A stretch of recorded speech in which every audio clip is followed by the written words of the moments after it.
What's up, fight fans? And I'm back at it with another one here at Round One Sports Talk. We're gonna do something real interesting today. We're gonna have a little trial. We're gonna put Stephen Fulton's side up for debate, and then we're gonna put Naoya Inoue's side up for debate, and we're gonna have the one and only Montalvo judge reside over the case. This hat right here is gonna represent Stephen Fulton's side, and this hat right here is gonna represent Naoya Inoue's side. All right. And of course, we got to keep it even. We got to keep it on even playing field. You can't just, wait a minute. You can't just, have any old judge residing over the facts. So here we are presenting Honorable Judge Montalvo. Here we go. Vaya. Se pueden sentar. Sit down, please. Sit down, please. Thank you. You like that, man? You like that? You can't have a Chinese judge. Can't have a brother. Got to have it in between. This is the best we're going to get right here. All right. So, heary. Let's begin.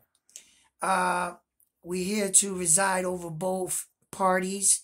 And Stephen Fulton and Naoya Inoue, you both will have a chance to argue your cases. And Naoya Inoue won the coin toss, so he will be going first.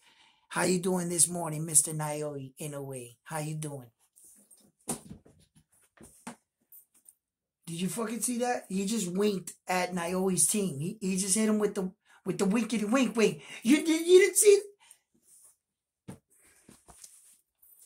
Calm down, Team Fulton. Calm down. Sheesh, man, bro. They be acting up over there. Anyway, Your Honor, Naoya Inoue comes to you from Japan. He is 29 years old. He comes to you with a record of 25 fights and 22 big ways of knockout. He was currently the 118-pound unified undisputed world champion of the world. He currently had the WBC, WBA, IBF, and WBO titles all held simultaneously. Okay, he recently vacated the belt and he's challenging this guy, Stephen Fulton, for his shot at the WBC and WBO 122-pound champion of the world.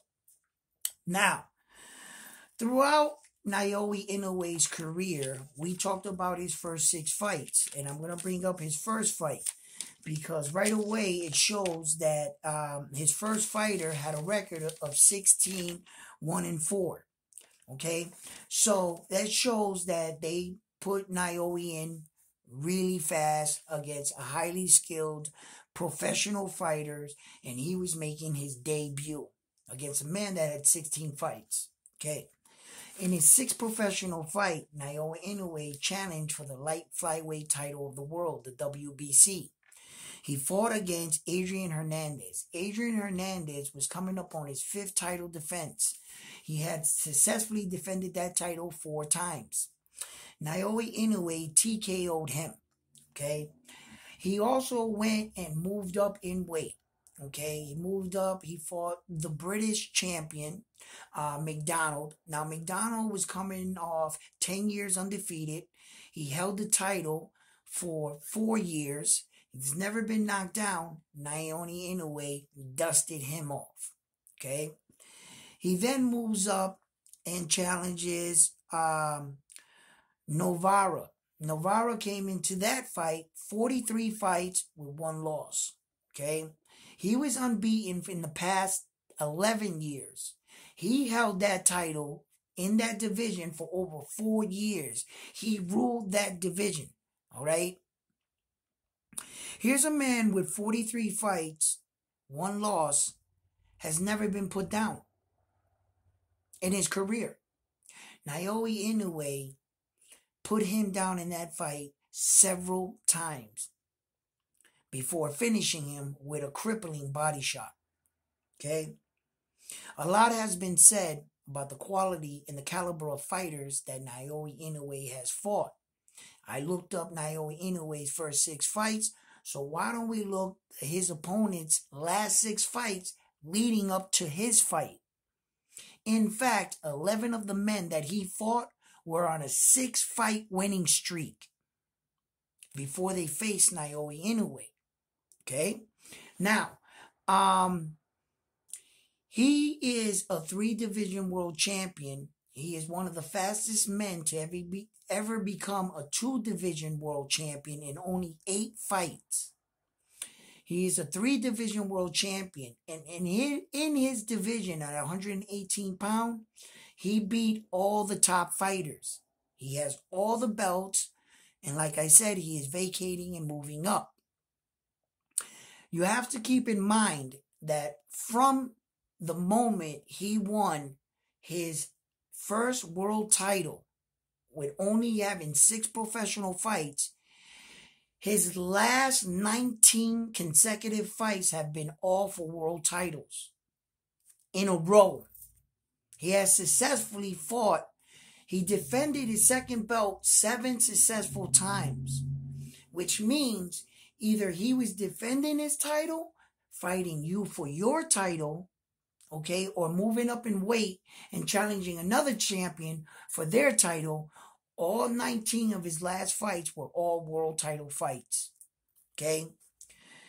Look, if I was to argue his resume and I was to argue everything up to present date and time, I want you to realize this, that if a Naoya Inoue was to hang up his gloves today, he would walk into the Hall of Fame with what just he accomplished.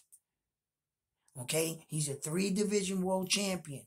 He has 19 successful title defenses. He unified all 4 belts in his division, and he's undefeated. He's never been knocked down, and he's only lost a handful of rounds in his entire career. That's what we're talking about. Okay? And he's not done. But if he was to retire today, he can definitely walk into the Hall of Fame. Now, Team Fulton here, had he retired today, could he get into the Hall of Fame with just 1 division, 2 belts in that division, 4 title defense with only 8 knockouts? You know what I'm saying? Objection! Objection, Your Honor. Under what grounds? That you're a bitch. Your Honor, put some order in this court. What the... Anyway, I'm not going to even... I'm going to ignore that. Look. Naoya Inoue is a highly decorated champion. If you was to take away his name and who he is, and I was just to tell you about all the accomplishments that he has up to date, you would say that he was an amazing fighter. Not to put into question, right, that when Naoya Inoue entered the World Series of Boxing, right, he has some common opponents, okay? He fought against Emmanuel Rodriguez. Emmanuel Rodriguez fought in the World Series of Boxing, and in the quarterfinals, he fought against Jason Maloney. Jason Maloney is an Australian boxer, right, that came into that fight, I think 17-14. He was undefeated, right? So Emmanuel Rodriguez and him fight. Emmanuel beats him in a split decision. Later on, Naoya Inoue fights Jason Maloney. Now, Emmanuel Rodriguez fights Naoya Inoue. He advances because he beat Jason Maloney to fight Naoya Inoue. He got knocked down 3 times and he got knocked out in the second round. He didn't even make it out of the second round. But Jason Maloney here made it 7 rounds with the monster. He made it further. But this guy beat this guy. He should have just wiped the floor with Jason Maloney, right? But it goes to show you in this sport that you have the potential to even get better. Jason Maloney was even a better fighter at the time he met up with Naoya Inoue. And Naoya Inoue brutally, and when I mean brutally, he brutally knocked out Jason Maloney in Madison Square Garden. If you have the time, Case in point, Exhibit A. I dare you to go watch the first 3 rounds and hear the narrators talk. It was Tim Bradley and Ward talking, and they were illustrating the fight and what was taking place. I'll leave it right there. Once you hear it, you'll know what I'm talking about, right? There's a lot of things that you have. You see, a casual fan will look at Naoya Inoue and think that it's just all about throwing punches. There's a lot more going on in the ring. Naoya's twitch muscles, his cat-like reflexes, his eye-to-eye coordination, and his uncanny ability to create perfect time and space. Okay? He has a unique ability to create just enough space to hit you with that shot flush. He's really good at it. Okay? Now, he is a complete polished fighter. And when I say that, there are a lot of little things that are going on in the ring. Unless you were a fighter, unless you have experience with these kind of things, and you see this or you have a good fight eye, that you'll notice that the reason why Naoya Inoue is praised as such a high fighter and he's such an accomplished fighter is because of the things that he does inside of the ring. Yes, he does get hit with that left hook, but I've noticed when he gets hit with that hook, he already knows you don't got nothing for him. Okay?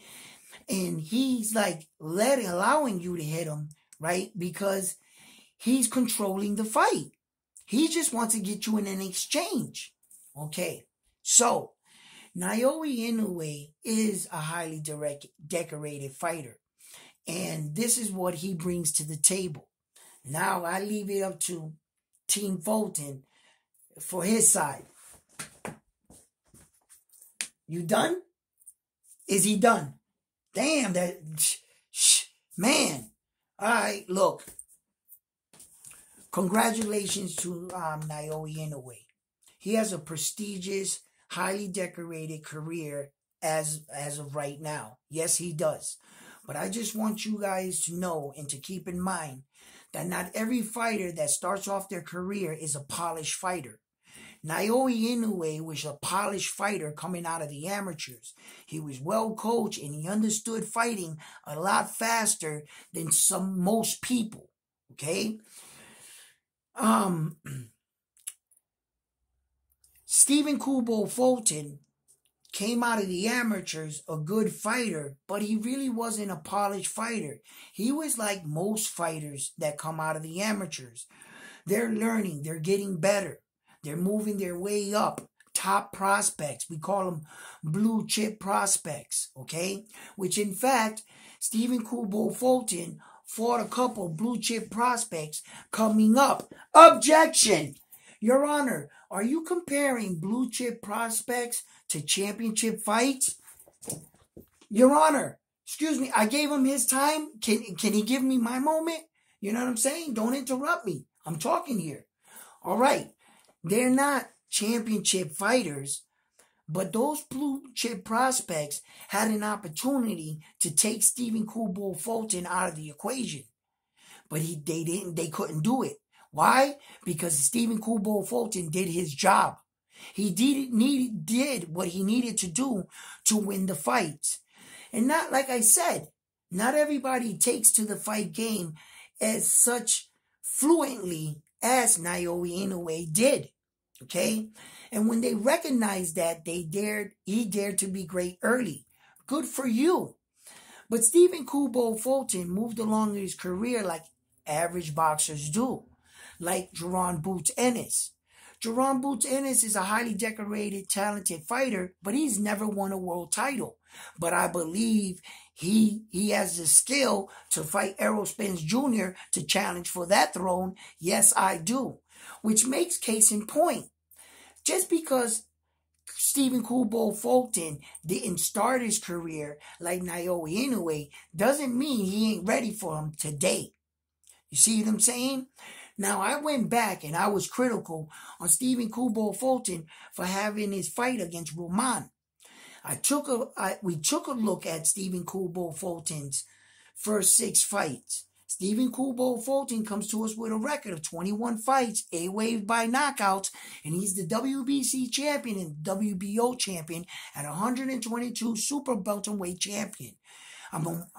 Division, right? Okay, so he's been battle tested. Okay, now not all the fighters that he fought and undefeated fighters were, like these highly undefeated fighters. You need to have over 10 fights undefeated to be considered a threat. Okay, you got 10 fighters. You can't fight a fighter with 3-0 and say you beat an undefeated fighter. He fought one fighter 3-0, 6-0, and 8-0. Okay, but after that, Stephen Kubo Fulton went on a run. Okay, listen, he can only fight the fighters that he agreed to fight him. Once you start to show you're pretty good, other fighters are going to try to avoid you. And a lot of fighters play keep away with those belts. Stephen Kubo Fulton just couldn't get these fights. But the fights that he did get, guess what? He won them all. Okay? He might have not knocked out everybody, right? But with every fight, he's getting better. Every single fight, you see a better version of Stephen Kubo Fulton. And I'm going to tell you right now, it's up to Stephen Kubo Fulton to keep them belts here in the US of A. I want them belts to stay right here. I don't want them belts going anywhere else. And it's up to that man right there to get his shit together to recognize that this is the biggest fight of his career. And damn it if he ain't going to enemy's territory daring to be great. I criticized Stephen Kubo Fulton for that same topic, daring to be great, when he was mandated to go over there by the WBO because Naoya Inoue petitioned for this fight. But listen, let me tell you something. He didn't have to take the fight. It's no secret he's struggling to make the weight at 122-pound weight division. Okay? But you know what this man does? You know what Stephen Kubo Fulton does? He puts a hope to all his plans with Brandon Figueroa at 126, and he says, you know what? I'll take your fight. Where you want to have it? You don't even want to have the fight in mutual fighting grounds. I gotta go to Japan to fight you. It's not like you're putting the fight in Australia or something, or let's put it in the Middle East, or, somewhere where not both of us, have the crowd on their favor. But I'm fighting you in Japan. So by agreeing to go to this fight, in a way, he is daring to be great. He's putting up his 2 belts. He's putting up his unbeaten record. He's got a lot on this. He brings a lot to the table too. Okay? So he didn't have to take this fight. He could have vacated the belt that was mandating him, the WBO. Right? Could have vacated that one. He answered his obligations to the WBC. So he still would have been a champion, and he could have fought Brandon Figueroa. You see what I'm saying? But that doesn't make dollars and cents. And Fulton's a real champion. And Fulton's daring to be great. Do you know who Stephen Kubo Fulton is fighting? Stephen Kubo fighting, according to you guys, is fighting the number 1 pound for pound best fighter in the fucking world. ESPN and Top Rank put a Naoya Inoue up there. So when I rock Naoya Inoue and I beat him, don't say anything less. Who would have Stephen Kubo Fulton beat? The best fighter on the planet. That's who. That's who you said he was. That's who I'm going to go fight. And that's why he's taking this fight. Because Stephen Kubo sees an opportunity here. That's right.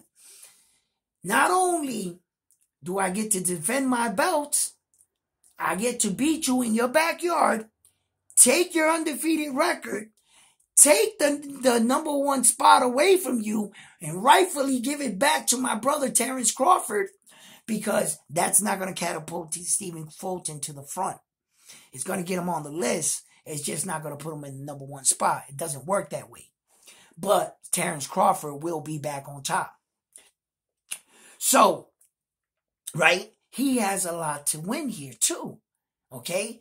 And let's not to mention having Naoya Inoue's name on the W side on your resume.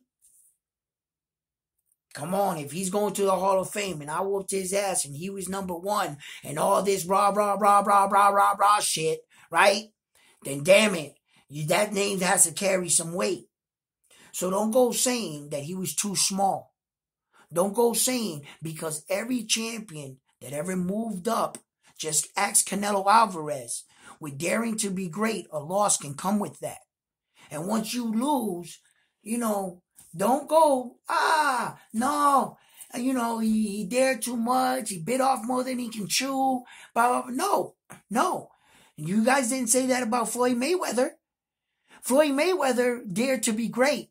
And then need I not to remind you, okay? Floyd Mayweather went up to Canelo Alvarez's weight division, fought him at his weight, was the smaller guy, okay? He was 36 years old, and Canelo Alvarez was only 23 years old. You didn't say nothing when that old man whooped his ass, okay? So you can't take nothing away from it. You know what I'm saying? Like, when people move up in weight, daring to be great, that's what comes with it. And that's why they put everything on the line.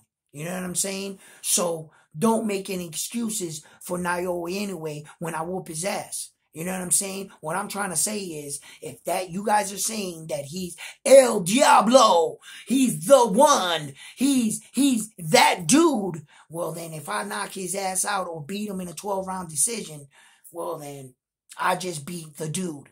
You know what I'm saying? And that's my case. And case in point, I might not be able to match him credentially or accomplishments, right?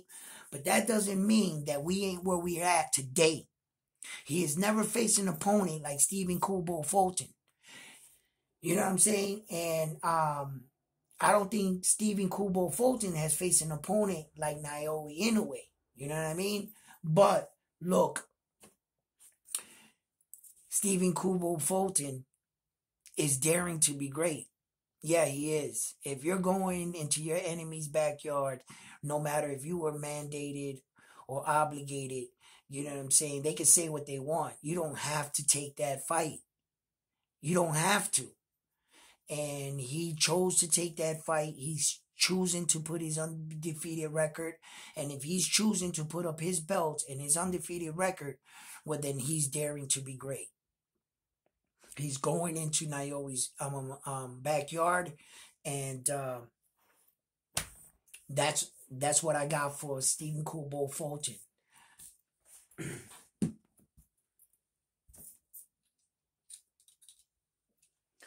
Okay. I heard you both. Good stuff from both of you. Now, I heard about Naoya Inoue and his impressive career, his resume, his pedigree. I do agree that you are a highly decorated champion. Stephen Kubo Fulton, you're a young champion. You've only had 4 title defenses, title fights. You only have 8 knockouts, but you are a worthy opponent. You have proven and showed your boxing pedigree over the years, and you have proved that by being undefeated right now. Okay, so I've heard both sides, and I have come to a verdict. Look, from the moment, first of all, I want to point this out. From the moment both of you agreed to this fight, and on the day you signed that contract, before that ink dries on that paper, neither of you are the champion. Stephen Kubo Fulton, you give up your rights to the WBC and the WBO, it would be the equivalent of going all in poker.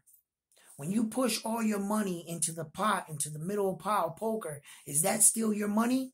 No. Whoever's left in the game has an opportunity at that pot. When you sign that contract, you're giving up the right to be called champion because you're putting up your 2 belts into the middle of the ring. Because on that night, both of you stand to win those belts. Neither of you are champion, which means both of you are equal on that day when both your feet step onto that ring's floor.